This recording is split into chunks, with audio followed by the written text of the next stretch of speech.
အားလုံးပဲမင်္ဂလာပါ KM Football Tips ကကြိုဆိုပါရစေ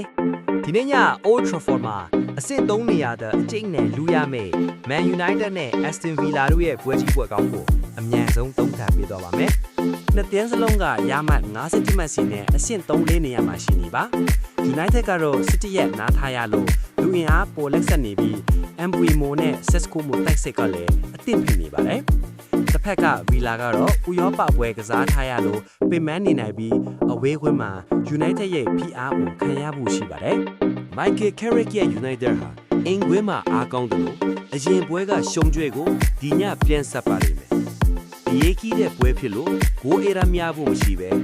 1-0 ဒါမှမဟုတ် 2-0 ရလဒ်မျိုးကိုမျှော်လင့်ရပါတယ်။အပိုင်လိုက်ချစ်သူတွေအတွက် Man United အနိုင်နဲ့ under 2.5 goals ကအကောင်းဆုံးပါပဲ။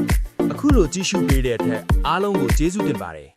ကျွန်တော်ပေးတဲ့ပွဲလေးတွေနဲ့အားလုံးအဆင်ပြေကြပါစေခင်ဗျာ